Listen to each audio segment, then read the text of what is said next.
Most traders see a sideways market and they turn off their monitors. They think the market is dead. They think it's boring. But what if I told you that these boring, flat ranges are actually the most dangerous and profitable setups in technical analysis? In today's video, I'm going to show you how to trade box breakouts, a strategy that turns market silence into explosive moves. We're going to cover the Japanese concept of wa, the double damage principle of broken support, and I'm going to reveal a specific failed signal on Texas Instruments that actually led to one of the most powerful bullish moves I've ever seen. If you've ever been trapped by a breakout that immediately reversed on you, pay close attention. By the end of this video, you'll know exactly how to filter the fake moves from the real ones. To understand a breakout, you must first understand the quiet. Most of the time, the markets are not trending. They are in a lateral range, what professional traders call a box range. During these periods, the market is in a state of harmony. Neither the bulls nor the bears are winning. The Japanese word for this tranquility and calm is wa. I like to think of a box range as a market in a state of wa. But don't let the peace fool you. Think of this box as a coiled spring. Every day the price stays inside those boundaries. The spring is being compressed. The potential energy is building. When that surrounding pressure is finally released, the market doesn't just move, it unwinds with massive force. Before we get into the complex candlestick psychology, we need to master the math. This is objective. This is mechanical.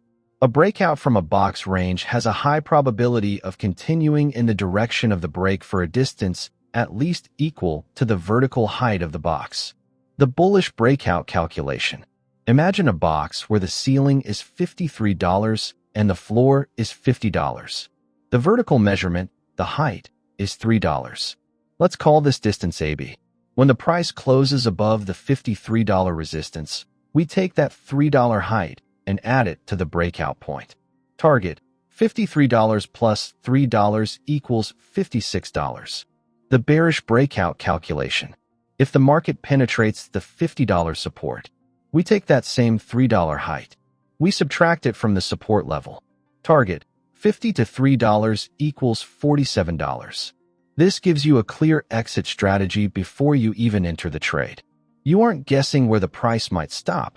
You are using the market's own volatility as your guide. Let's look at a real-world environment. In this chart, we see a box range where the top end is defined by areas 1 and 2. Notice area 1. There were no specific candlestick reversal patterns here. This is a huge lesson. Not all reversals are signaled by candles. Sometimes, resistance is just resistance. However, look at area 2. This is where the story changes. Area 2 gave us an ideal evening star pattern. What makes this ideal? None of the three real bodies in the pattern touched each other. It was clean. Additionally, the high point of this peak was a hanging man line, which was confirmed by the bearish candle the very next session. Now, here is the pro tip. When the market fails at area 2, we know it's likely to retreat to the low made between the two peaks. That low was a bullish engulfing pattern at area A. We now have a target for our short position. Look what happens when area A is finally reached. It holds for a moment. Notice those tall green candles. But then, the rupturing occurs. This rupture does double damage. First, the long red real body punctures the bottom of the bullish engulfing pattern. This kills the bullish signal and traps everyone who bought there. Second, because the bottom of the entire box range was broken, it triggered our mechanical target. The target was met a few months later. But look at the screen carefully. The price kept going under the target. Just because the market reaches a target does not mean it has reached a buy area. A target is an objective for taking profits, not a reason to flip your position. Price targets are not always support areas. Why do I love box breakouts? Because they provide a built-in risk management system called the change of polarity. Once a support area is penetrated, that old floor converts into a new ceiling, resistance. If the market had closed back inside the box after the break, the target would have been voided. But as you can see, the price stayed below. The polarity shifted. This allows you to move your stop loss to the old support line, locking in a low-risk trade. This is where 90% of retail traders fail. They see a price move below the line and they jump in. Look at point A on this chart. The candle shadow breaches the support, but it did not close below it. The wah was not broken yet. The bulls were still defending the floor. Now look at point B. Here, the market finally closed under the box range. This was the real bearish signal. Notice the downward sloping resistance line leading to point B. Even though the support was flat, the highs were getting lower.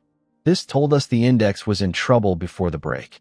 This increased the likelihood that the support would eventually snap. On this bullish example, the S&P 500 broke above resistance. We added the AB height and got our projection. The index hit the target, but then it started printing high wave candles. A high wave candle has a tiny real body and very long upper and lower shadows. It's a cousin to the long-legged doji.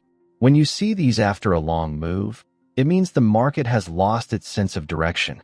The wah has returned, but in a chaotic way. This is your signal to exit the trade. The momentum is gone. I saved the best for last. Look at Texas Instruments. It was locked in a box. As it approached the top, it formed a massive bearish engulfing pattern. Most traders would see this and go short immediately. They think the box is holding. But look at the very next session. The price pushed above the bearish engulfing pattern and stayed there. This is a bullish breakout that is powered by trapped bears. Because the market failed to go down after a bearish signal, the reversal was twice as powerful. It penetrated the top of the box and implied a massive price target. The golden rule of negation. What tells us we are wrong? If the market makes a new high but then closes back inside the box, the bulls have lost control. Sustaining the new high is the only thing that matters. Trading box breakouts isn't about being right. It's about being prepared. Identify the wah, the box. Calculate the AB height for your target. Wait for the close, avoid the shadows. Watch for polarity shifts to manage your risk. If you can master the patience required to wait for the spring to unwind, you will stop chasing the market and start letting the market come to you. If this video helped you understand market structure better, then don't forget to like, subscribe, and hit that notification bell so you never miss a lesson on price action. Happy trading, and I'll see you in the next one.